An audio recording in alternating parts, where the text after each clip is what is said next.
নমস্কাৰ। পৰীক্ষাত অধিক নম্বৰ লাভ কৰিবলৈ কেইটামান কথা জানি লোৱা দৰকাৰ।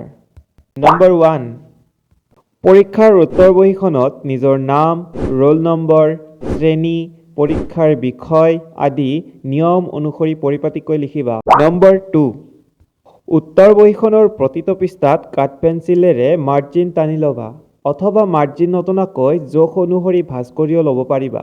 নম্বৰ 3, উত্তৰ বহীখন লিখোঁতে সদায় চাফ-চিকুণকৈ লিখিবা। বাক্যৰ বানানত হোৱা ভুল-ভ্ৰান্তিবোৰ বহীখনত লিখাৰ আগতেই ভাবি ল'বা। কাৰণ বহীখন বেছিকৈ কটাকটি কৰিলে নিৰীক্ষকৰ আগত বেয়া প্ৰভাৱ পেলায়।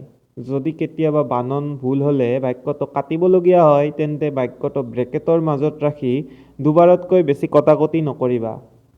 নম্বৰ 4, পৰীক্ষাৰ বহীত প্ৰশ্ন উত্তৰ লিখোঁতে আখৰসমূহ সচৰাচৰ লিখা আখৰতকৈ অলপ ডাঙৰকৈ লিখিবা। নম্বৰ 5, পৰীক্ষাৰ বহীত প্ৰশ্ন উত্তৰসমূহ কৰি যাওঁতে প্ৰয়োজনীয় বা গুৰুত্বপূৰ্ণ বাক্যটো নিৰীক্ষকৰ চকুত পৰাকৈ পেঞ্চিলেৰে হাইলাইট কৰি যাবা। নম্বৰ 6, প্ৰশ্ন অনুসৰি যদি দুটাৰ মাজত পাৰ্থক্য লিখিবলৈ দিয়া হয়, তেন্তে কাঠ পেঞ্চিলৰ সহায়ত উত্তৰটো এখন তালিকা প্ৰস্তুত কৰি প্ৰকাশ কৰিবা। Number 7, last but not list, পৰীক্ষাৰ বহীত প্ৰশ্ন উত্তৰসমূহ কৰি যাওঁতে প্ৰশ্নটো এবাৰ দুবাৰ ভালদৰে পঢ়ি চাবা। প্ৰশ্নটোত কি সুধিছে তাৰ লগত জড়িত উত্তৰটোহে লিখিবা। কিছুমান অতিৰিক্ত আৰু অলাগতিয়াল কথাৰে বহীখন পূৰ কৰি লিখিলেও নম্বৰ পোৱা নাযায়।